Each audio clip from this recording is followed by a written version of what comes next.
Ulan, no? So, we will not stop, no, to worship the Lord. Amen. Naku, kamusta ang lahat, no? So, I hope na everybody is masaya, no? Always rejoice in the Lord in all seasons, sabi nga kanina. So, we are glad to see you this afternoon. Just want to open up, yung ating first scriptures para tayo po ay ma-refresh naman. Amen? So if you have your Bible, so let us open our Bible or cell phone. So let us open our Bible to Philippians. Philippians 2, chapter 2, verse 1 to 5. So this verse is really very important to us. Ephesians 2, verse 1 to 5. So I want to open up this scripture. So let us read. So imitating Christ's humility. Verse 1.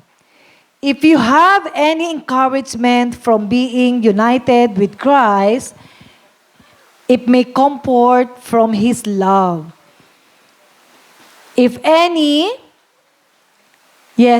fellowship with the Spirit, if any tenderness and compassions, then make my joy complete by being like-minded, having the same love, being one in the Spirit and purpose. Verse 3, do nothing out of selfish ambition or vain conceit, but in humility, consider others better than yourself.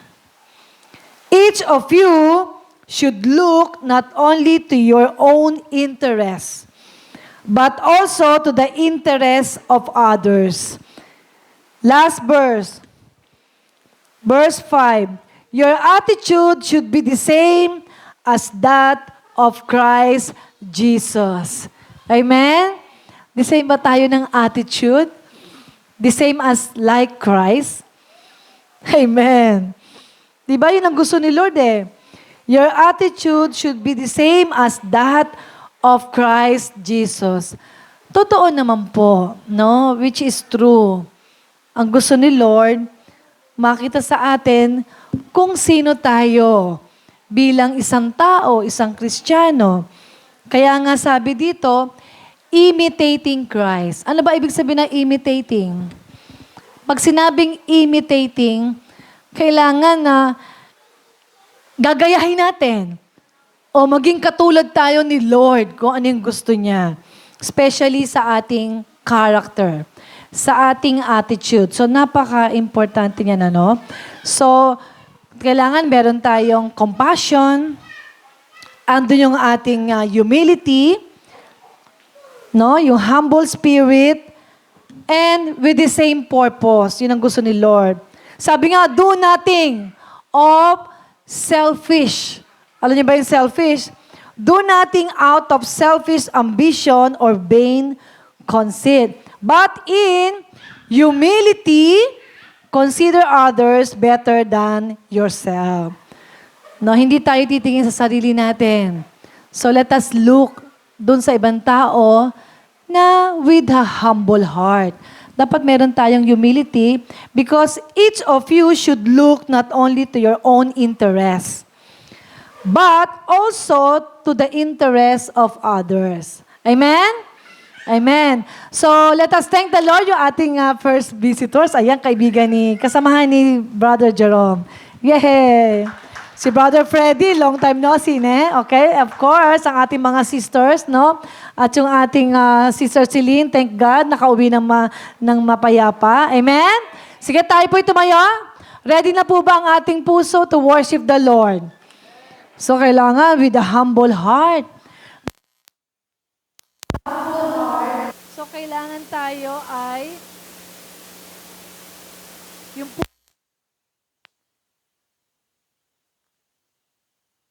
mapagmahal na puso. Sabi nga, imitate Christ like Christ. Yun ang gusto ng Panginoon. Amen? Sige, tayo manalangin. Tayo pumikit, tayo manalangin. Salamat, Ama, sa langit, sa hapon na ito, sa bawat isa na nandito, Lord, kami nagpapasalamat. Na masaya kami na nakita namin ang bawat isa. Dahil kami malakas at kami nakatayo ngayon dito, Lord, para ito ay sambahin. To give you honor, Lord, to give you praise. Lord, we thank you for our life. Open our heart, O God. Cleanse our heart, Lord. Linisin mo kami, Lord. Patawarin mo kami sa aming mga pagkakamali, sa aming pagkukulang, sa aming mga kasalanan, Lord. So that, Lord, na kami makapagpuri sa iyo ng may dalisay na puso.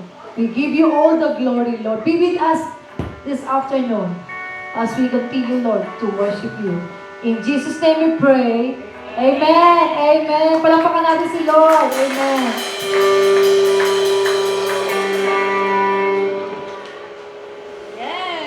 Yes! Mapagpalang maunang na hapon sa ating lahat. Yan. No, we are so thankful to the Lord that we are here, standing strong, and kasama siya, malakas tayo. We are so thankful. Now, I encourage you to bless the Lord, to bless and lift the name of Jesus.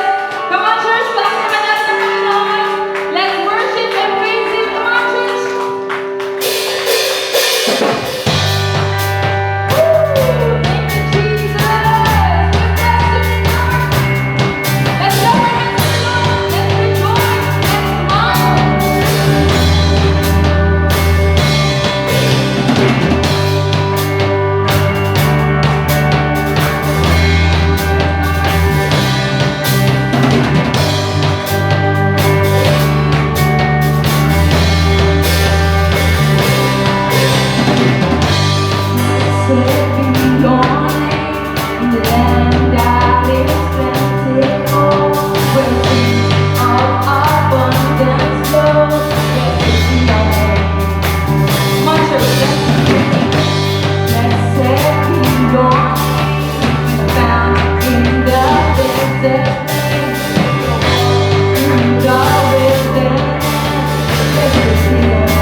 the God who is powerful than your problems, the God who is wonderful in His name. Come on, church, feel the presence of our Lord. Thank you, Jesus. Be with us in this singing, in this worship, Jesus. Thank you, Holy Spirit. Thank you, Jesus.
Death could not hold you.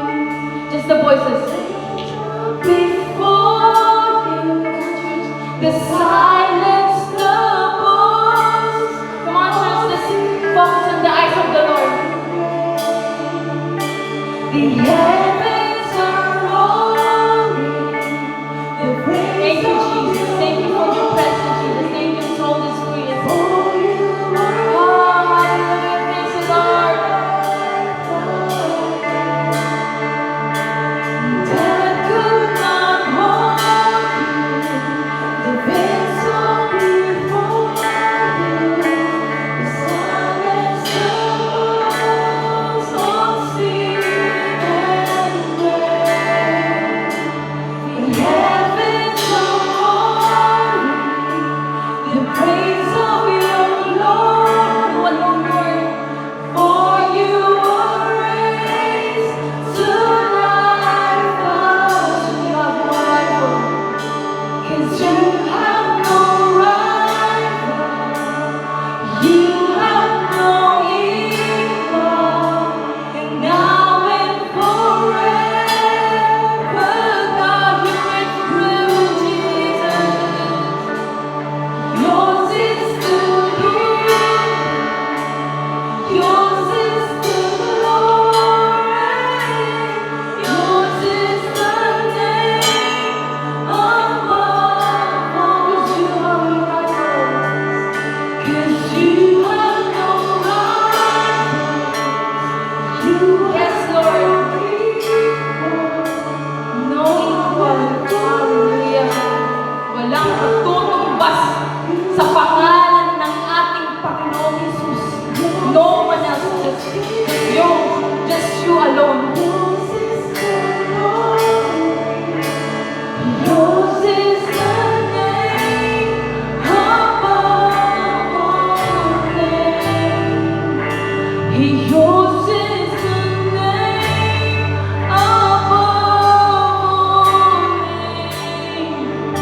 And yours is the name above all names. And yours is the name above all names.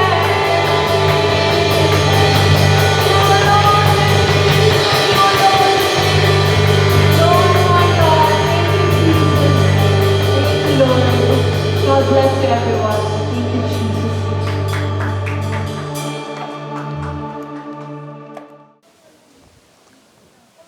Hello, brother and sister. Ano naramdaman nyo? Medyo mainit Pero masarap yan. Ako gusto ko yan. Kasi, sandali lang iinit. Ang haba ng lamig, di ba? Halos 9 months. Di ba?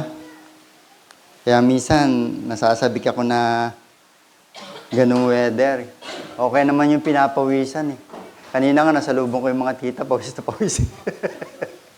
Sabi ko, ano ginawa? Mainit ba sa labas? Nag-practice daw sila. Hindi, mainit naman talaga pag umuulan.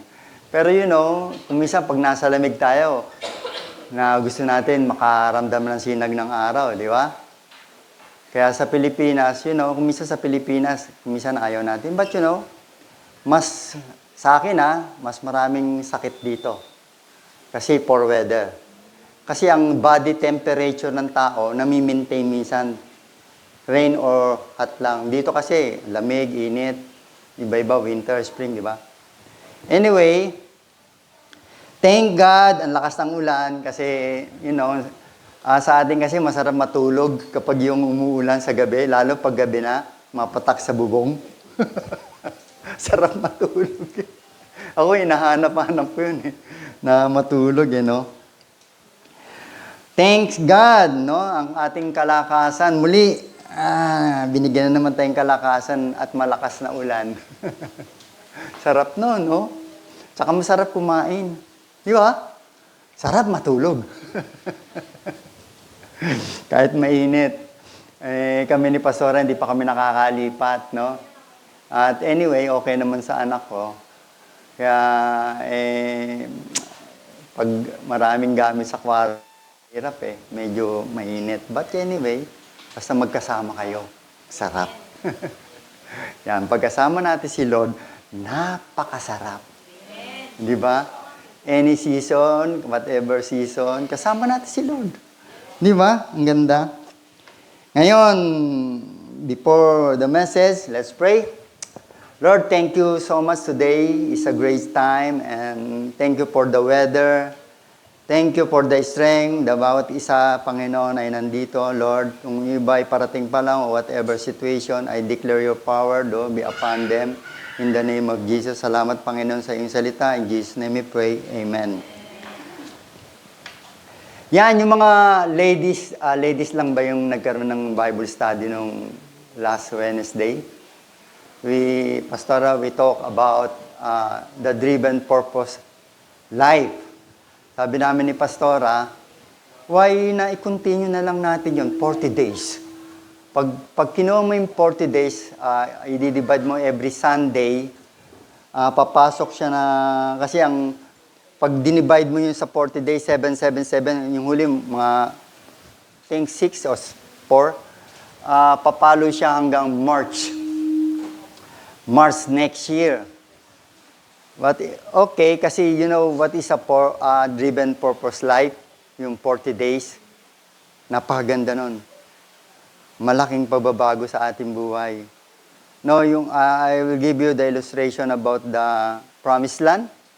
Kung alam nyo ang Promised Land, nung time ni Moses saka si Joshua, tinatarget nila makapasok sa Promised Land.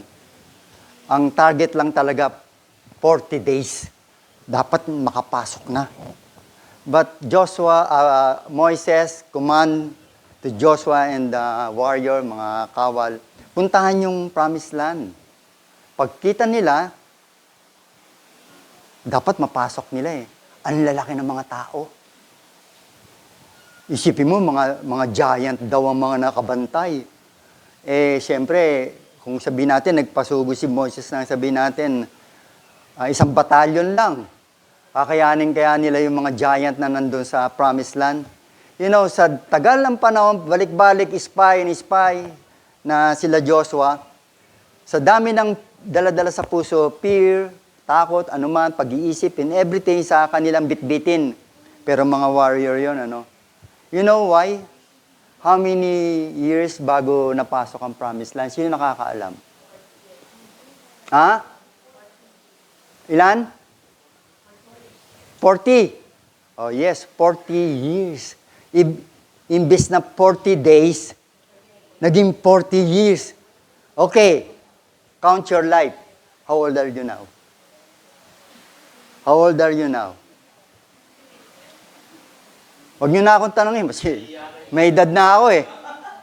Huwag tayong mahiya, you know, kapag mataas na ang edad mo, you are blessed, you are favored, dahil umabot ka. Ako, natutuwa ako sa edad ko ba? Huwag natin kaya yan, kasi blessing yan. Uy, blessing yan. Ang dami, sa oras na to, ang daming namamatay. Oras na ito. Aba, ba't di ka matutuwa? Huwag mo sabihin, wala naman yan, wala namang matanda kay Lord eh. Wala, palagi tayong press. 40 years ang inabot. Kaya kapag ang isang tao hindi nakakonect kay Lord, may pinagagawa si Lord, hindi 40 days lang. 40 years. Count your age now. Before you know the purpose of God. Bago mo palang malaman ang purpose, ano pala yung layunin. Kaya nga, sabi ko kay Pastora, magandang topic to kasi purpose-driven life. Alam ko na may nakakaalam na nito. But ngayon lang natin gagawin sa church, 40 days. But divide to every Sunday. Aabutin ng March. Aabutin. Okay, first day topic message about it all start with God. Mag-uumpisa tayo sa Panginoon. Yan. Umpisa natin sa Panginoon, ha? Alam ko, tingin nyo, lahat ba nakakaalam ang patungkol sa Panginoon? Napag-aralan na ba kung anong nature ni Lord. Sabi sa Colossians 1:16, buksan ninyo, andyan na yata. Basahin na rin nyo, sumabay na rin kayo. For by Him all things were created, that are in heaven and that are on earth, visible and invisible, whether thrones or dominion, or principalities or power, all things were created through Him and for Him.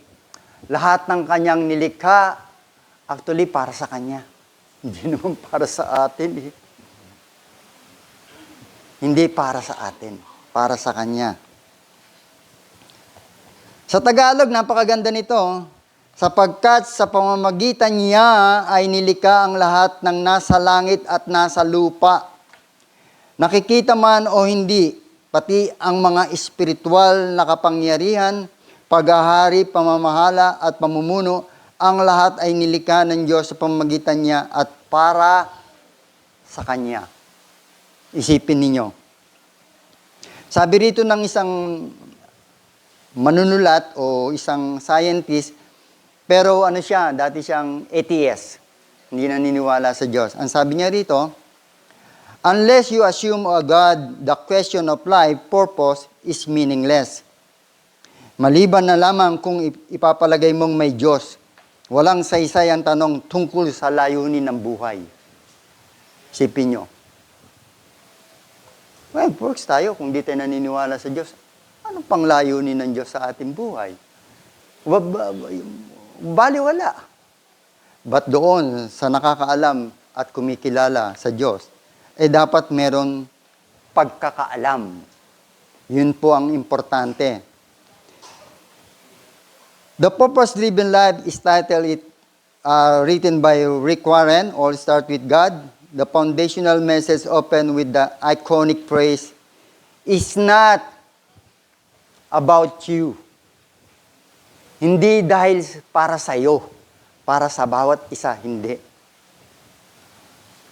It's about Him, God. Isipin natin.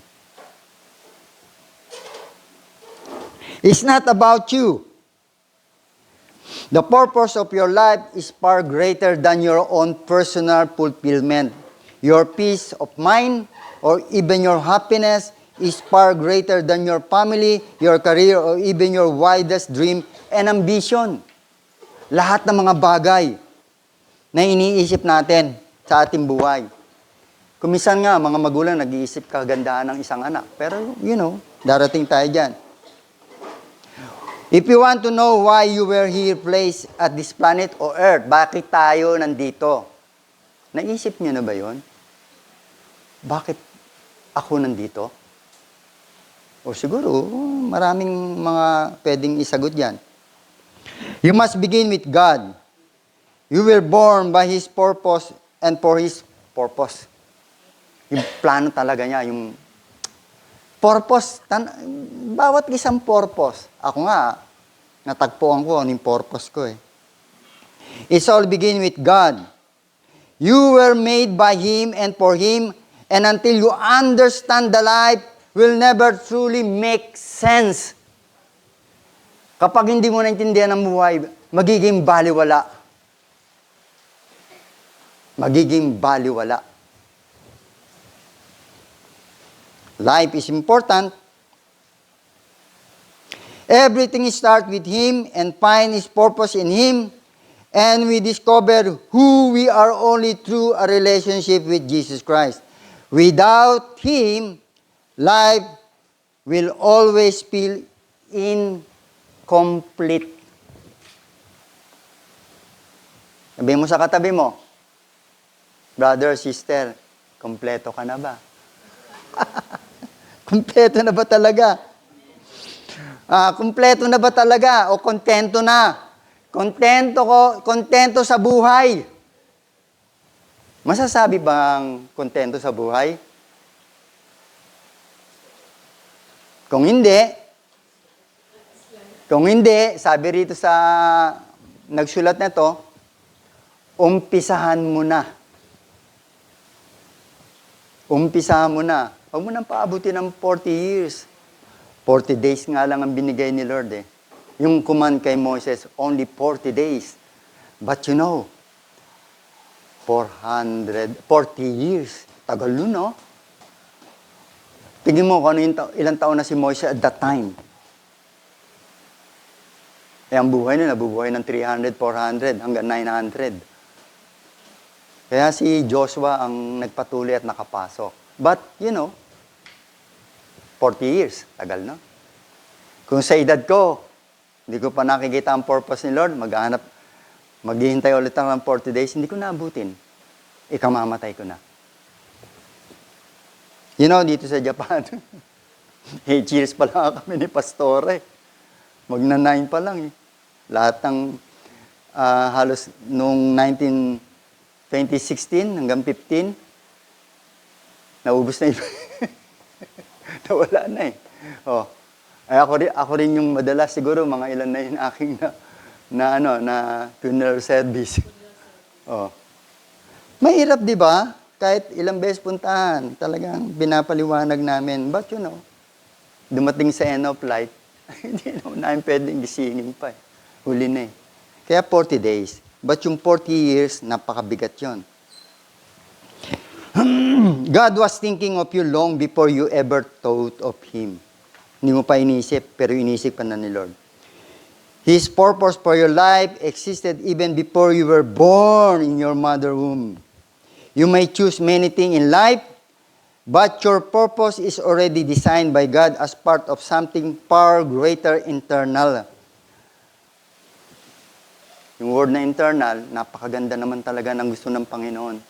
Lahat ng nilikha niya, every detail, alam naman lahat ng pangalan eh. Kahit billion pa yan eh. Lahat yan ang galing kay Lord, nilikha niya yan. Gusto niya makasama yan doon sa heaven, but hindi mangyayari. Hindi mangyayari. Malalaman nyo bakit hindi mangyayari. The search for the purpose of life has passed for thousands of years. That because why typically begin at the wrong starting point. Ourselves, we are self-centered. Para din puzzle yan. Nakatry kayo ng puzzle? Paano bubuuin? Sino nakatry ng puzzle? Hindi yung mabubuo ang puzzle pag nag-start kayo sa mali. Ang tagal yun eh. Dapat makuha niyo yung yarikata na kung saan mag-i-start talaga. Kaya meron yan manual. Manual na para makakuha nyo. Pag nawala yung manual, abutin kayo ng weeks, month. Kung minsan, pag tinamad kayo, years na. Balikan na lang yung years na. Hindi pa rin mabuo. Pero pag nag-start kayo sa tamang pag-umpisa, sabi nga rito, wrong starting point. Pag ang buhay natin, nagsimula, kapag ikaw ay nagkaisip, okay, start na lang natin to ha, mag-aaral kayo, huwag muna doon. College, okay, huwag muna doon. After ng college, diyan mag-i-start. Mag-iisip kang maghanap ng boyfriend mo. Babae at lalaki, mag-i-invest ka, magtatrabaho ka. Maraming plano eh. Tanungin nyo ang iyong sarili, starting point. Tama ba yung naging starting point ko? Ako, masabi ko, na-delay. Na-delay ako. But you know, not more abot ng 40 years. Maybe na-delay lang ako ng 15. Before I surrendered to God, I found the purpose of life. But not 40 years. But sumobra ako sa 40 days. Medyo average, kung ba sa grade A, nasa 80 plus. Wag naman 65. Sabit. Sabit talaga. No? Isipin natin. Wrong starting point. Kaya tayo naghahabol eh, di ba? Kaya tayo, ang haba ng lakbayin, di ba? Actually, ayaw ni Lord ng mahabang lakbayin. Wala naman sinabi sa Bible na masama ang yumaman. Masama lahat makumit mo ang mga bagay sa nilalang niya sa lupa dahil gusto niya yun. Maganda kasi ito. Gusto niya yun. But you know, ang mali doon yung starting point. Remember this question. Our parents often ask this question, no, yung tayong maliit. What do you want to be when you grow up? Ayan, mga normal, typical tanong ng magulang, lolo, uncle, mga outside na mga kakilala. Uy, cute ng anak mo ha. O pag malaki na, uy, di ka na cute ha. O, anong gusto mong lumaki? O, sagot nyo, anong sagot nyo? Gusto ko pong makatapos ng pag-aaral, maging doktor, engineer, o whatever. Typical yung tanong na yun. Pero, very typical na tanong. Pero kumisan, hindi nangyayari, di ba? May nangyari ba? Taas ang kamay. May nangyari ba sa sinabi natin? Meron na natupad, you want to be a doctor, or you want to be an engineer, or architect, or teacher, or whatever you want to say when you are child, na nasabi ninyo. May nakakaalala? Ako kasi, pag tinatanong ako, wala naman akong pangarap eh. Yung mag-doktor o, teacher o, sundalo. Oh. Kahit ano, okay lang. Parang yung sagot na yun, walang pangarap eh. Walang makukuhang pangarap. Hindi ko naman pwedeng sabihin, gusto ko maging doktor eh. Kaya ba ng magulang ko? Sabihin ko maging teacher ako, magaling ba ako? Hindi naman. Oh, eh kung tatanungin nyo, kami ni Randy, nakasukbit lang ang mga notebook namin nun. Oh, di ba? But it's not yung run na ganun ang buhay. But, focusing on ourselves will never reveal our life purpose. The Bible says in Proverbs 16:9, ito, basahin natin, ha? Proverbs 16:9, sabi rito, unahan ko na yon. A man's heart plan his way, but the Lord direct his step. It is God who direct the lives of His creatures. Everyone's life in His power. Nasa Kanyang kapangyarihan. Lahat naman ng ating naisin sa buhay, lahat ng ating gustuin, kapag hindi nakakonekta sa Panginoon at hindi niya kagustuhan, hindi mangyayari. Before you are in the womb, before you are born in this world, ang bawat isa sa atin, meron ng, kung basta parang, meron ng nakaplano. At tanungin mo si pastor, ganun ba talaga, pastor? Oo, nakaplano yan. Bakit may mga pulubi? Bakit may mga magnanakaw? Bakit may mga ganito-ganito? Siguro alam nyo na sagot doon. He choose na maging ganun sila. Pinili nila yun. Wala namang pakialam si Lord kung yun ang piliin mo. Hindi niya pwedeng kontrolin o gawin robot ang bawat nilalang niya. Doon kasi makikita yung free will kung paano, how you serve God. It's only reminding words. Actually, marami pa eh. Oh. Proverbs 19:21. Proverbs 16, marami oh. Ito, there are many plans in a man's heart, nevertheless, the Lord counsel that will stand. Yun lang ang mangyayari kung ano yung gusto ng Panginoon. Reminding words, oh. Contrary to our own understanding and knowledge or personal desire for the future. Where we often believe we are the ones dictating our own path and life outcomes. Everything in this world we inhabit is fleeting, yet the God who created you remain forever. Hindi ba totoo? Kumisan tayo yung nasusunod sa mga gusto nating gawin. More than do sa sinabi ng magulang, minsan, mas more than para sa sinabi ng magulang na labagin ng magulang, gawin yung gusto. Maraming bagay na alam kong gusto na dumaan sa ating buhay. Lahat naman tayo naka-experience at na-experience ko rin. It was not just anyone who created you, but God, the one who gave you the breath of life. Now, He alone has the right to reveal to you His mysterious plan for your life. Hindi naman kung sino-sino lang ang pwede natin paniwalaan. Ang mga taong nakapaligid. Sometimes, okay, your parents, your lola, and everything, your boss, sino man, mga kumare, kung sino man, mga kaibigan. Ang tanong dito, hindi ka pwede mag-reveal o umasa. Kasi, very simple eh, hindi naman siya ang gumawa sa'yo eh. Part lang din sila na ginawa. You think or imagine, hindi mo pwedeng asahan yung mga salita na nakapaligid sa'yo, kung ilan man, matalino man, o doktor man, o philosophist na, hindi pwede. As long na hindi mo talaga nakilala ang Panginoon, o nahanap, o inuna sa buhay. Hindi mangyayari sa buhay ng tao na magagampanan niya ang lahat as long na walang connection, walang connected. Sabi nga rito sa kabisahan o kasabihan ng mga Pilipino, they're saying that you can get to where you were going if you don't go back to where you came from. Yung may salitang kasabihan na hindi ka makakarating sa iyong paroroonan kung hindi ka babalik sa iyong pinanggalingan. Okay naman. Pag naligaw nga tayo, ang unang iniisip natin, bumalik ka na lang ulit sa pinanggalingan mo. Ititrace mo lang para pagdating doon, pag-aralan mo ulit. Di ba? May mga ganon. Tama naman yung mga kasabihan na ganon. At sometimes, na-experience natin, ako nagawa ko na rin yun, naligaw ako eh. Ang ginawa ko, para di ako mapagod ng 2 oras, balik na lang ako sa dati. Balik ako sa pinanggalingan. Dinaanan ko, binalikan ko. At inalam ko maigi.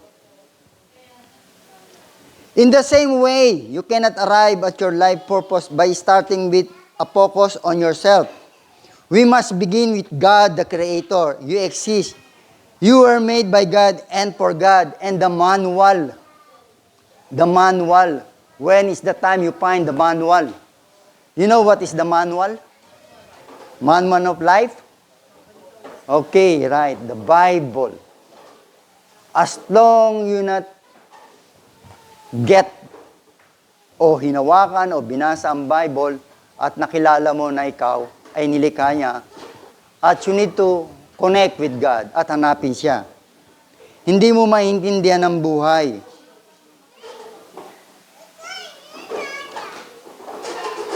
Kung aasa tayo sa sarili, you never, hindi mo makikita. Until you understand that life will never make sense. Hindi magkakaroon ng halaga ang buhay. Ako nga yung panahon ko, the time I received Christ, natagpuan ang Panginoon, at the time of 19 years old. But my life is miserable. Worse. Barkada lahat, kung ano-ano. Hindi madidirect ang buhay as long you never found the Creator, your Savior, your only God, and the manual love letter of God, the Bible.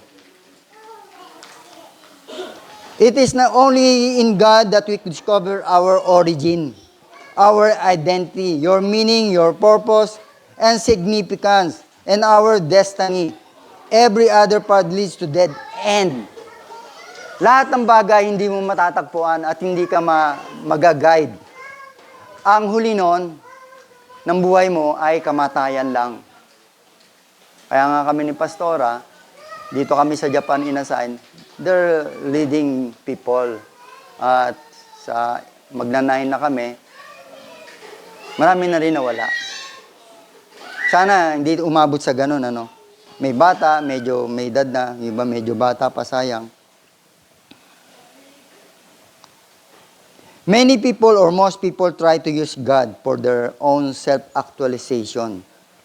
But that is a reversal of nature and is doomed to failure. Doomed, D-O-O-M-E-D.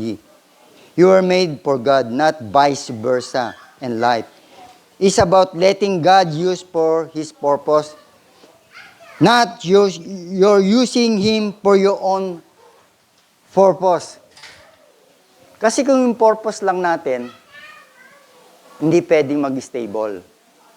Kasi marami tayong gustong gawin, gustong naisin, gustong marating, lahat ng bagay. This is a human eh. You know why? Bakit ganon? Kahit ako dumaan ako sa ganyan. Yung focus. You focus yourself, not God. Kaya, aabutin ng matagal.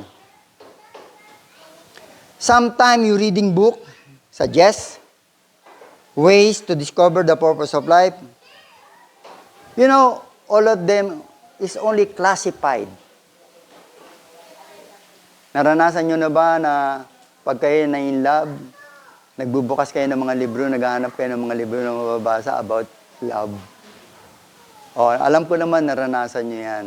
Lalo na itong mga Korean novela. Marami lumabas na book. You know, the book, because they approach the subject from self-centered to seek help for the book, for other things, to seek your life, become satisfied and fulfillment in your life. Sometimes even Christian, not usually often the same predictable step on finding your life purpose. Kahit tayong mga Kristiyano, parang naghahanap pa rin tayo. Never concentrate, never focus. You find something, parang gusto nyong magkaroon ng kalutasan yung mga bagay na gusto nyo. Consider your dream, secure your future. Clarify your values, set more goals, figure out what are you good at aiming.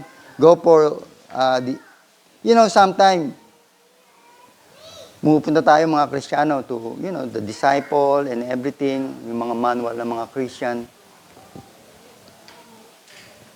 Na ma-achieve mo yung mga bagay na gusto mong involve. But sometimes the Christian hindi makatagal because of focusing other things na hindi rin talaga lalago. But you says most of us Christian never give up, stand firm. But wrong way eh. Yung sinasabi lang natin sometimes never give up with your own strength.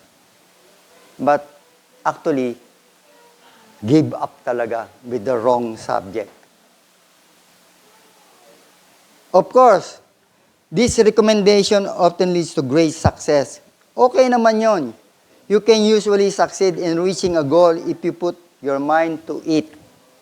Yung mga bagay, books, o some other things, mga makikita sa nakapaligid. Okay naman yun, wala namang problema doon. But being successful and fulfilling your life purpose are not all the same issue. You could reach your personal goal, becoming raving success by the world standard, mundo na hinahagalawan natin, hinahanap natin yung you want to be success. But you still miss purpose for which may nami-miss tayo eh. You know why? Kaya tayo tumatagal. May nami-miss. Ano nami-miss? Masasagot nyo ba ako? Masasagot nyo ako why nami-miss? Yung mga bagay na hinahanap niyo. Mga bagay na gusto niyo maging success. I know all of you want to be great success o maging maganda ang buhay. Masasagot niyo ba ako why? Bakit hindi ninyo matagpuan? Kaya nga tinanong ko kanina are you contented? Are you contented? Anong tumatakbo sa isip ninyo?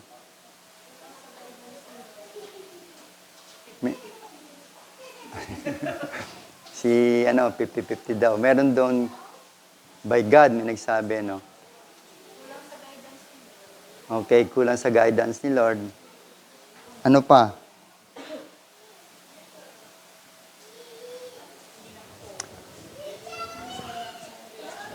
Bakit kaya? Hindi nakapokus.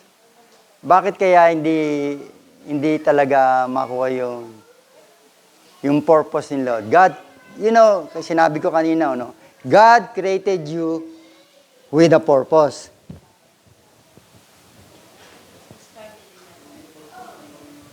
Ha? Okay. Okay yun. It's not the purpose of God.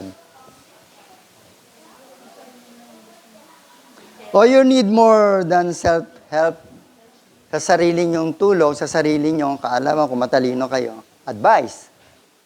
Yung advice. Sabi sa Luke 9:24, mabubuksan ba yung Luke 9:24-26? Sabi rito sa Luke, pakinggan nyo itong verse na to, huwag nyo i-miss. Baka hindi nyo pa alam to. Luke 9:24-26.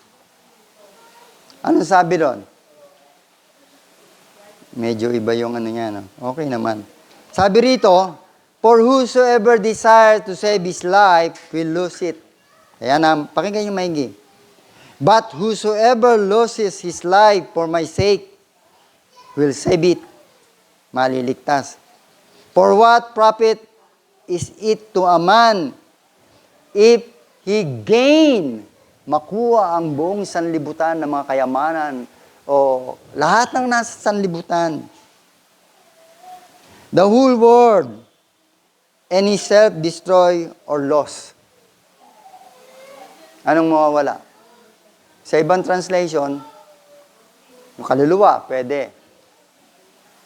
For whosoever is ashamed of me and my words of him, the Son of Man will be ashamed when he comes in his own glory and his Father. Ano yung pagkakaintindi niyo? Sabi rito, makuha mo man ng desire, ng gusto ng puso mo, sa buong sanlibutan, lahat ng mga bagay na nakikita ng mata mo, mag-gain mo man yan. Kaya nga sa Bible, wala naman sinabing bawal yumaman. Gusto nga ni Lord maging mayaman. Mag-gain mo man ang buong sanlibutan, pero mapapahamak naman ng iyong kaluluwa. Mababaliwala. Mababaliwala. Kung sino man ang ikahiya sa maraming tao, sino man sa iyong pamilya, to share what the Bible say, o nagpapakita na ang bawat lalabas sa bibig mo ay isang paalala na maligtas ang iyong mga magulang kapatid dahil sa iyo kung nakakilala ka. Pero pag hindi, questionable yon. Hindi talaga mangyayari. Kung isipin natin, marami tayong desire sa buhay, pero hindi yung mangyayari. Napakaganda sa Tagalog nito. Sabi rito, basahin ko lang sandali, no? Ang naghahangad na maligtas ng kanyang buhay ay mawawalan nito. Ngunit ang mawalan ng kanyang buhay alang-alang sa akin ay magkakamit nito. Ano nga ang mapapala ng tao? Makamtan man niya ang buong daigdig kung mapapahamak naman at mawawala ang kanyang buhay, yung kaluluwa. Kapag ako, ang aking mga salita ay ikahihiya, ninuman, ikahihiya rin siya ng anak ng tao, si Jesus Christ. Pagparito niya sa taglay ang kanyang parangalan at ang karangalan ng Ama at ang banal na muli niyang pagbabalik. Muli ikakahiya ka rin niya. Mabigat yun. Kung tayo totoong Kristiyano, dapat inuumpisahan na natin. Kung talagang tayo nakakilala sa Panginoon, dapat inuumpisahan na natin na ibahagi kung sino si Kristo. Kaya it's not about you, it's about God. Dahil sa Kanya. Kaya Kanya nilikha, mayroong plano. Kung ano yung ginawa ni Kristo, Christ died on the cross, mayroong layunin para sa bawat isa. Kung ikaw ay nakakilala, umpisa mo na ngayon. Ibahagi rin ang salita. Dahil yung gusto ng Panginoon. Self-help is no help at all. Self-sacrifice is the way, my way, to finding yourself, your true self. Ikaw mismo, sino ka? Tinanong mo na ba sa salamin? Sino ako? Na-try nyo na ba? Sino ako? Sino kaya ako? Bakit ako nandito? Ano kaya ang layunin ng naglikha sa akin? Bakit ako ngayon nasa ibabaw ng lupa? Hindi dahil sa magulang mo. Yung magulang mo, ginamit lang yan para ipanganak ka. Why Jesus Christ ginamit ang isang babae upang ipanganak si Jesus? Kasi may plano ang Ama. The same, vice versa, the same at you. The Lord created you. If you find Jesus Christ in your life as your personal Savior, may layunin. Dapat yun ang makita natin, kung ano yung layunin. Ako, nagpapasalamat ako bago ako mamatay. At marami nang dumaan na kamatayan sa akin. Thank you, Lord. Buhay pa rin ako. Kasi natakpuan ko. Kasi kung hindi ko natakpuan, malamang hindi na ako aabot sa third life. Sa first life pa lang, patay na ako. Ay, madami na. Pangatlo na nga itong buhay ko Ibig sabihin, the Lord protect you. Kasi natagpuan mo yung purpose ni Lord. Kaya nga sabi ko kay Pastora Pastora, kung abutin pa tayo rito 20 years, tagal ilang buhay pa kaya ang atin mararanasan na sana buhay pa, na makita nila talaga yung purpose ni Lord. Usually, ang ganda talaga ng purpose ni if you find the true purpose of life, why you are here on earth, napakaganda. Hindi masamang yumaman, maganda ang bahay, may kotse, yumaman, sarap ang pagkain. Everything God has a purpose, yun ang gusto ni Lord. Ayaw ni Lord na nagdidildil tayo ng asin. You are the Son of God, anak ka ni Lord. Anak ka ni Lord. Every day dapat masarap ang pagkain, masarap ang tulog, masarap ang paligo, masarap magpaganda, masarap maraming pera. Everything yan kayang ibigay ni Lord. But if we find the purpose of life, why you are here on earth, hindi para mapagod. Hindi para mapagod. Kasi ayaw naman ni Lord talagang mapapagod ang anak niya Sabi rito sa Romans 8:6-9, Gusto nyo bang English o Tagalog na lang? Maganda rin sa Tagalog, Ang sabi rito, Tagalog, wala pa naman foreigner Ang sabi rito sa Tagalog, ang pagsunod sa hilig ng laman ay naghahatid sa kamatayan. Ngunit ang pagsunod sa Espiritu ay nagdudulot ng buhay. Napakaganda. At buhay kapayapaan. Kaya nga kapag itinutuon ng tao ang kanyang pag-iisip sa mga hilig ng laman, siya ay nagiging kaaway ng Diyos sapagkat hindi siya nagpapasakop sa batas ng Diyos at sadyang hindi niya ito magagawa. Verse 8, at ang nabubuhay ayon sa hilig ng laman ay hindi maaring kalugdan ng Diyos. Ngunit hindi na kayo namumuhay, kung talagang Kristiyano, ayon sa laman, kundi ayon sa Espiritu. Sa katunayan, naninirahan sa inyo ang Espiritu ng Diyos.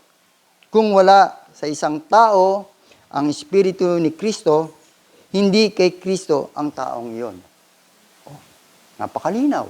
Search your life, what you are doing. If you are true Christian, you become peace together with God. Wala namang may dudulot ng tao sa kapwa-tao. Sometimes even your mother, of course, you need to respect your parents. But the end of the day, gagastos ang magulang mo para pagamot ka. Dadaling ka sa magandang hospital para pagamot ka. Minsan hindi ka pa mabubuhay. Iiyak ang magulang mo. Iiyak mo. Never. Because, human is a part of God's creation. Even your mother, your father, your lolo, your millionaire, yung uncle, is only a part. It's only you. It's about God. Individual.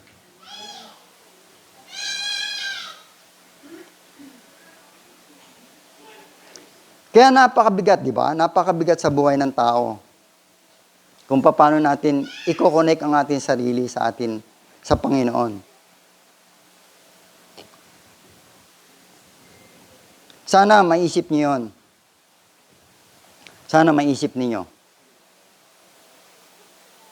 Today, I want to give to you the last saying. When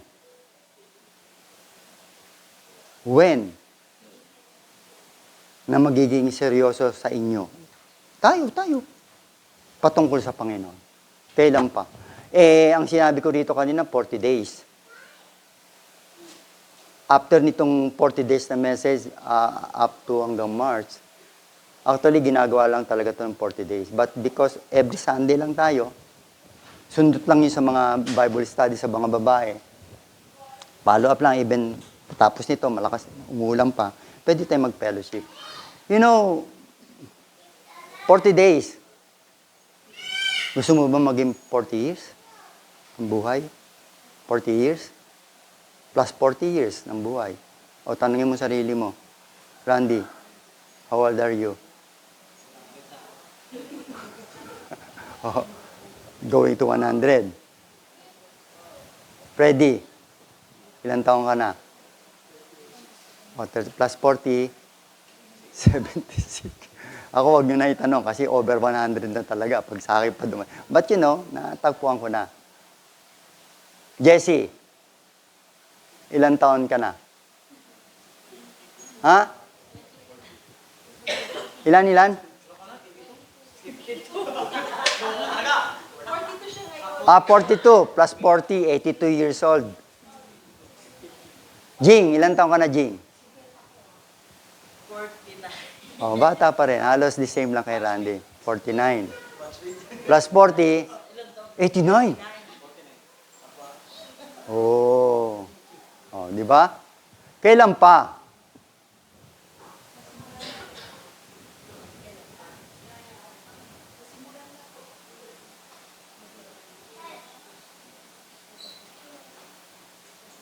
Ako nga medyo na late. Kasi, but you know, I found Jesus Christ at the age of 18 going to 19. And then ganito at nag-serve. But you know, it's not totally because kahit na nag-aaral ka sa Bible school, kahit na naglilingkod ka sa church, kahit ka kumakanta sa choir, everything you do in the ministry, kapag hindi mo pa totally natagpuan what is the purpose of God in your life, madali kasi mag-serve, kanta, madali lang yan eh. Ano yan, ginagawa lang yan eh. You need to, obey o follow, gano'n. But actually, you never found the real purpose of God to serve totally to God. Ako, ang dami ko nang dinaanan. Halos lahat ng malalaki sa Pilipinas na churches, kilala ko mga pastor natin ako na tumulong ako. You know, at the age of 40, when Pastora and I bow, Lord, ayoko na pong maglalakbay o mag-ikot-ikot sa buhay Kristiyano. I want to serve you. I bow. Bow kami ni Pastora, bow. At night, bow kami dalawa. Yun na yun. Pag sinabing bow, sa Bible, meron ibig sabihin yan. Huwag natin hindi tutuparin yung bow. Dapat tuparin mo at the age of 40. Now, alam ko naman, alam nyo na edad ko, 60 plus. Huwag nyo natin yung plus. Di ba? Kung bibigyan pa ako ni Lord ng another 20, thank you Lord, is 80 plus. Oo, 80 plus. Actually, sa descendant namin, mahaba buhay. Kaya lang ang father ko, because of police, mabambisyo, nabuhay din siya ng 78 kasi wala nang baga. Pulisyo, wala nang baga kasi, you know. But my mother, mahaba talaga. Malakas pa siya. Hindi na masyadong sakit. Laking probinsya yan. But yun ang isipin nyo, buhay nyo. Lalo dito sa Japan. Always think our life, our physical body. Hindi naman tayo disusi o robot o bakal. Bakal nga, kinakalawin. Diba? Oh, you are human, balat. Plus, masasaktan yan. Operahan ka nga, aray-aray, tusukan ka, aray. Ang sabi ko nga kay Lord the last my life, I request, Lord, siguro, kung kukunin mo ako, yung request ko lang pero pag hindi naman natupad, okay lang. Ang request ko kay Lord, kung pwede lang, pag kinuha mo ako, hindi ako magkakasakit na, yung pupunta sa hospital. But normal lang yung minsan pupunta yung mga bagay-bagay pa check up. But yung sabi mo mag-stay, higa, mamamatay, I never imagined that. Kasi ang request ko kay Lord, itong buhay, pahigay mo ako sa hospital para lang mamatay. Sabi ko kay Lord, hindi ko pwedeng pag-asusin ang aking mga pamilya. Kung yung pera nila. Kasi may own savings sa Pilipinas. Hindi ko pwedeng galawin yun kasi kawawa naman ang maiiwan. Yun always my thinking. Kung kukunin ako ni Lord, tik! Diretso na lang na. Lord, diretso na lang. Wala na yung mga tusok-tusok. Opera-opera. Kung may opera man ako, hindi ako papa-opera sa edad ko. I trust God. Think of your life today. If you want to connect to God, it's not you, It's about God. Isipin nyo, it's about God. Siya talaga. Sana makita nyo yung plano ni Lord sa buhay natin. Not surrounding, not every people. You think if you're smart, if you in the last day, or you are nagkasakit, or you are, everything what happened to you, if you think the people surround you can help you, maybe can help. Even your Christian brothers here, is help also. Mas maganda kasi mga Christian brother mo, andun yung talagang totally kapatid makikirami. But it's about God. Tingin nyo sa lahat ng nasa hospital, nagkakasakit, even ATS o ano man, sino man. Meron kasi sa puso ng tao, para lang yung tuldok. Alam nyo ba yung tuldok ng ballpen? Meron lahat ng tao. To know God. Alam naman nila, may utak sila, nakakabasa nga sila. At the end of life, lalapit din sa Kanya. Kasi sabi sa Bible when the Lord comes, lahat ng mga hindi naniniwala o naniniwala, ano man na hindi nakakaano sa Panginoon. Hindi, ayaw mo man o hindi, kahit matigas ka man o ano man, mayaman ka o mahirap, siga ka o ano man, yung lips mo, kusa siyang bubuka. Kusa siyang bubuka, sasabihin mo, ikaw ang tunay na Diyos. Kailangan mo pa bang hintayin yun? If you receive Christ as your Lord and Savior, you receive Christ as your Lord and Savior. Binanggit mo na. Pero pagbalik niya, yung mga taong hindi bumanggit, kahit anong gawin mo, sasabihin mo pa rin na ikaw pala ang Diyos. Na tunay na Diyos. Na kailangan ko noon pa. Let's stand. Walang mga bagay sa ibabaw ng lupa na dapat natin pag-aksayahan ng panahon. Lahat ng kaligayahan na ibibigay sa inyong katawan, laman, mababaliwala pagdating ng oras na tinakda ng panahon na siya ay sa oras nyo. Kung bata man, hindi man bata, magkasakit man, hindi man magkasakit, malakas ngayon o hindi malakas. The end of the day, si Lord pa rin ang bubukan ng bibig mo. Lord, help me. Because I experience. Ako nga, anak na ni Lord Sinabi ko pa nga, Lord, help me. Nakipag-usap ako kay Lord. Sabi ko, Lord, okay na ba ako? Ito na ba yung buhay kong huli? Uuwi na ba ako? But the Lord, my heart signal, the Lord in my heart. Anak, hindi pa. Biro mo 3 beses. Yung 3 beses, lulusot ka pa kaya doon? Tingin ko, mahirapan pag walang totally connection Baka sa una lang, bibigay na. But the Lord give me a chance and favor. Hindi pa. Kasi kung binigay na ni Lord, nandun na ako. Hindi ako dito. Si pastora na lang. O magpapadala ang team na ibang pastor. O pwede na may anak ko, but not now. Think of it. It's not about you. It's only God. Lord, thank you so much today. Thank you, Lord. You created that with a purpose. Salamat, Panginoon. Sana ay hindi na umabot. Lord, ang hinihiling mo nga 40 days. Pagkatapos itong message ng 40 days, bawat isa na gagawin namin ito, ay makita talaga nila ang 40 days life na plano mo. Not 40 years, kasi baka hindi abutin. Salamat, Panginoon, sa time na to na binigay mo sa amin. Now, today is remember, you are Christ, the Lord Jesus. You died on the cross. Now, today, we celebrate and remember you on the cross for our communion. Thank you, Lord. In Jesus' name we pray. Amen. Today is a communion because the 40 days, gusto kong maalala niyo muli ang Panginoon Jesucristo. Actually, 2,000 years na yan, ano? Tagal na panahon. Marami nang namatay sa mundo, libo-libo ng tao. At libo-libo na rin ang ipinanganak. Patuloy lang ang generation to generation, but matatapos yun. Kasi pagbalik ni Lord, yun na yun. Wala nang muling mundo.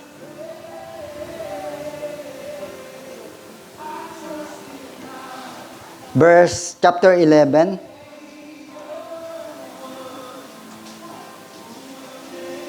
Verse 23. For I received from the Lord what I also pass on unto you. May we sit down? Pumuna tayo.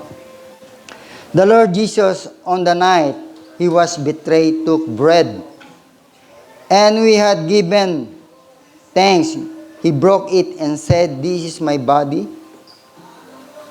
which is for you. Do this in remembrance of me. In the same way, after supper, He took the cup, saying, This cup is the new covenant in my blood. Do this whenever you drink it, in remembrance of me. For whenever you eat this bread and drink this cup, you proclaim the Lord death until He come. Therefore, whoever eats the bread or drink the cup of the Lord is an unworthy manner, will be guilty of sinning against the body and blood of the Lord. A man ought to examine himself before he eat of the bread and drink of the cup. For anyone who eat and drink without recognizing the body of the Lord, eat and drink judgment himself. Pwede nang paikot. Para isang karana lang, hindi na yung paisa-isa, yung bread or drink. Basta ilibot na. Paalala, eto bihira lang nating gawin. Hindi naman inobligado every Sunday. Hindi naman tayo yung na gumagaya ng mga sa ibang religion na every Sunday gagawin to. But even every Sunday mong gawin to, but the life of the person the same. Di ba? Ako galing ako sa ibang religion, but palagi ako nagaganyan kasama ko magulang ko. Pagdating sa bahay, kita ko rin mga kapatid ko, mga barkada ko. Pare-pareho kami doon pumupunta eh. Pero the same life, the same buhay. But at the time I found Christ as my Lord and Savior, 1979, April 10. My life totally changed. And my family totally changed. Because God used me to prove that Jesus Christ is alive, not because of taking bread or every Sunday, going to Sunday to, to talk to our head sa simbahan para mag-confess. Tao-tao, hindi rin nabago. Tao-tao lang eh. Di ba? Tao-tao lang yon. But as long you never encounter the true God, Jesus Christ in your life, in your heart, never change your life. Never change. Never change. Walang pagbabago. But sometimes, merong mabagal. Merong mabilis. Ako nga na-delay.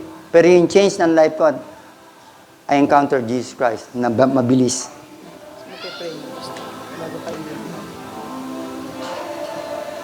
Before we drink and eat the bread, pwede namang unahin natin na start na ang bread. You put your bread in your mouth and eat. Meron pa bang hindi nabigyan? Meron na doon.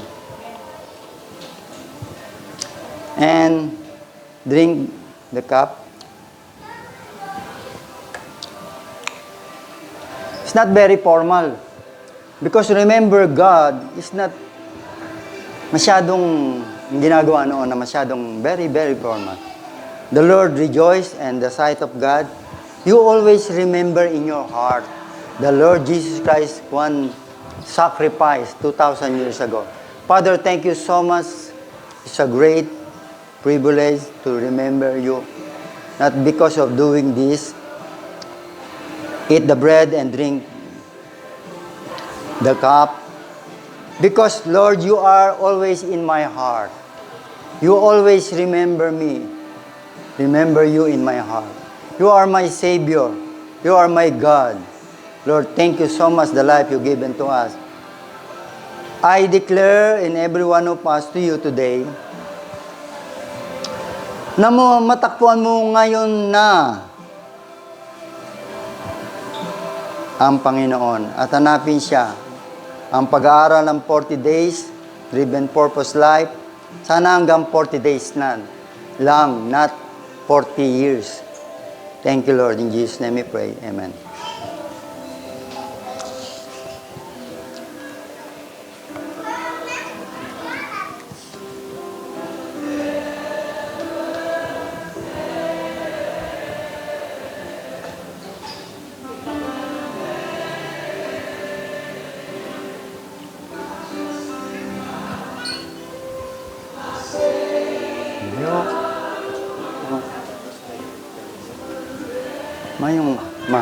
Yung ganito. Amen. Amen. Praise God. So, are we blessed? Amen. Dapat ma-bless tayo because we have, every one of us have a purpose in life. So, for the tithes and offering, I just want to share this verse. 1 Samuel, chapter 1, verses 27 to 28. So I prayed for this child, and the Lord has granted me what I asked of him. So now I give him to the Lord. For his whole life, he will be given over to the Lord. So in this verse, ano nga ba ang history? Gusto ko lang i-share para mas may impact yung verse. Malaman natin kung what is the story behind this na he gave his child to the Lord. I don't know if every one of us know a woman named Hannah. So, Hannah, she has been childless for many years. And then, noon, yung man, uso sa kanila yung to have more than wife. So, they always mock Hannah. Kinakantsawan niya always si Hannah kasi marami siyang anak, pero si Hannah, walang anak. For how many years, sinasabihan niya na kinalimutan na siya ni God kasi hindi talaga siya magkaanak. Because you know that a child is a blessing, di ba?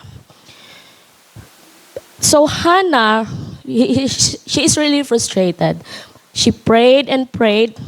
And then one time, out of this desperation, desperado na talaga siya, she really not only prayed, nag-beg na talaga siya kay Lord. She begged to the Lord, sabi niya na, if you only give me a child, I will offer it to you. Imagine, di ba? God blessed him a child, but imagine na pregnant ka na ipanganak mo na yung first child, the only child you have pinag-pray mo, tapos ibibigay mo lang kay Lord, di ba? Parang, if we are to be honest, pag andun na yung child, parang gusto mo mag-compromise sa promise, di ba na, Lord, matagal ko nang pinag-pray to, ilang years ko nang hinihintay to, tapos kukunin mo lang ulit. Di ba? So parang, if we are to be honest, parang gusto mong ayaw mo talagang ibigay. But then, anong ginawa ni Hannah? Binigay pa rin niya. She offered the child to the Lord. Binigay niya sa temple, so doon na lumaki yung child. Pero yung ginawa ni Hannah is not because nga she promised it to the Lord. There's a reason behind. Ginawa yun ni Hannah because Hannah chooses to offer it to God not because she promised to God. Kasi pwede nating i-compromise yun because we know that God is a very generous God. Kahit sabihin natin, Lord, akin na lang, sa susunod na lang na child, i-offer ko na, di ba? Pero still, Hannah chooses to offer it back to God not because God needed it, but because of Hannah's obedience. It's a form of obedience. Hannah's trust and faith to the Lord, and most of all, her love to the Lord. So yun ang importante ng offering. So, for every one of us, di ba, meron tayong mga answered prayer. Yung trabaho natin, our jobs, our dream business, our dream house. And even those times na, there are times na you don't have, walang-wala ka na. But still, you have food on the table. May bahay ka. You have clothes. And even those na wala kang trabaho, pero nakakarating ka pa rin dito, may pamasahe ka papuntang church. That's a big blessing. Even wala ka ng pera, but you are in good health, di ba? Good health, hindi yan mababayaran ng pera. Kahit marami kang pera, kung wala kang good health, mawawala pa rin yan. So let's ask ourselves, how are we giving back? Giving back to God what we have right now. Sa lahat ng mga binigay niya sa atin, how could we showcase our faith to the source of our everything? How could we show our trust and love to the one who gave us all that we need? And it is by giving back God's portion through these tithes and offering, ipakita natin new faith and obedience to God, not because He need it. We should give it out of love, out of obedience. So before we give, let's always check our heart. I encourage everyone to give from obedience, not from pressure. Giving should come from faith, not fear. From obedience, not guilt. And it should be a giving out of love and not for the sake of image. Yan ang pinaka-importante. It should come from the heart. Because in the end, God always sees the heart behind the giving. So kahit napakalaki pa yung binigay mo, if there's a motive, not good motive, behind that heart that gives, makikita yan ni God. So let's be a cheerful giver, not a pressured giver. For God loves a cheerful giver. Amen? Amen. Okay. So let's pray for this tithes and offering. Heavenly Father, we thank you for this day. We offer you, O God, our tithes and offering, Lord, because it comes from a heart, Lord, that trust you, that have a faith on you, Lord, that everything we have now, you are the source, you are the provider, Lord. And I pray that there's a purpose for what we gave you, Lord, not because you give it, because that comes from you, Lord. Everything comes from you, Lord. But I hope that this will show how we trust you, Lord, how we trust you with our life, Lord, and our future, Lord. Thank you for everything, Lord. And I pray that this tithe and offering will expand your kingdom, Lord, to glorify your name. In Jesus' mighty name, amen.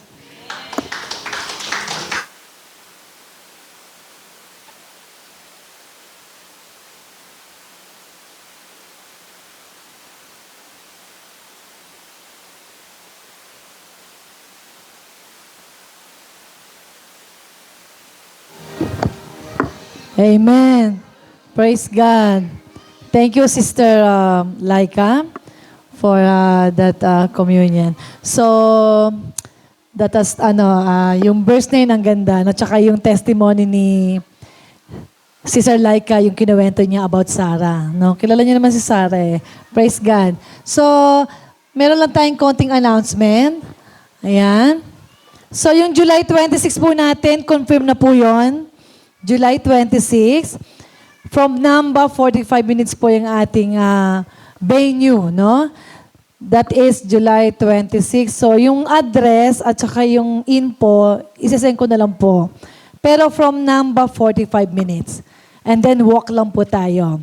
So, Sunday po kami ni Pastor, maga po kami nga alis. So, yung iba, kung mag-stay yata ng Saturday, overnight, pwede yata. Saturday ng gabi hanggang ng Sunday, no? But let's see kung ano po yung mga plans, ano? So, save the date na, ha? So, lahat tayo. So, iba wala kasi ngayon, ano? So, July 26 po yan, ano? Don't forget. Save the date. Ayan. Next. Meron pa ba tayong announcement? So, yung Bible study po natin, so every Wednesday, every first month, at fourth month po. Third month of Wednesday, 8:30 to 9:20 po yan. So, let us give time po para po tayo ay makapag-Bible study. No? Kasi nga, every week po yung time natin is nag-work, yung mga ating mga kapatid. So, let's have time for our Bible study. Gabi naman po yan. So, join po kayo kung talagang yung time po ay naka-fit. So, everyone is welcome po. So, in discipleship po natin, ladies, C2G, intentional. So, every fourth week of the month. So, 8:30 din po yan, ano? Ayan. So, kung sino yung gustong umaten, so pwede po kayong umaten sa C2G discipleship, no, sa couples. So, yun lang po. And then, every fifth week of the month, so, to be announced lang po yung venue. Meron silang something na gagawin. Ano? Yung sa aming mga ladies elders, so, meron kami ini-schedule, hindi lang magkatugma sa mga schedule namin. Ano? So, I hope na makapag-schedule kami. No? Siguro August na, no, sis? No, August na siguro. So, let's see. So, yun lang po yung announcement natin. Wala naman po ng announcement so far. Basta in July 26, let us be encourage lang po na lahat mag-join. Kasi minsan lang naman po ito once in a year. So, give time po. Ano? So, yun lang po yung ating announcement. Meron pa ba? Meron pang announcements. Birthday celebrant, marami may birthday sa July. No, so let us include that sa birthday celebrant ng July. So, yun lang po yung ating announcement. Ayun. Yes? Yes, after nito, so let us stand up. Tayo po ay kakanta ulit bago tayo mag-end up. At meron po tayong naka-prepared na merienda. Tapos after nun, just have fellowship. Dahil umuulan pa sa labas, napakaganda ng timing. So let's have our closing song.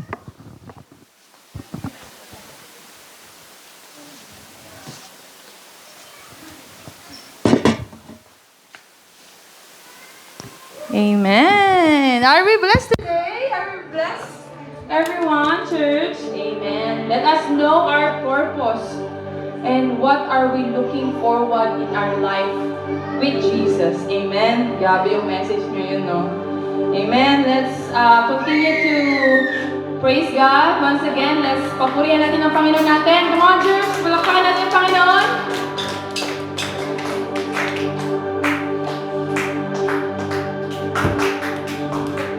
Amen. Come on, church. Thank you, Lord. Thank you, Lord, for this afternoon.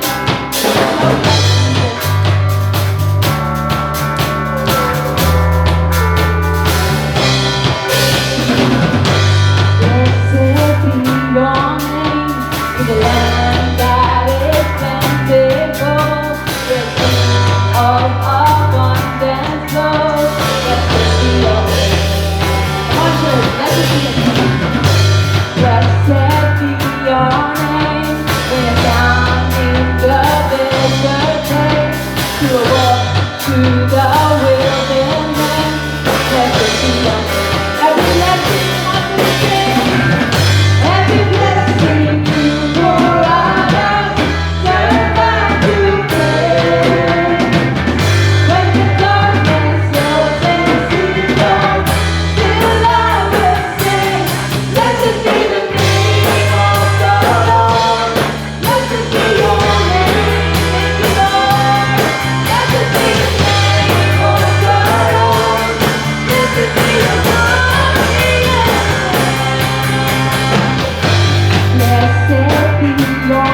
see you all next Sunday. So let's take a picture. Mandatory picture.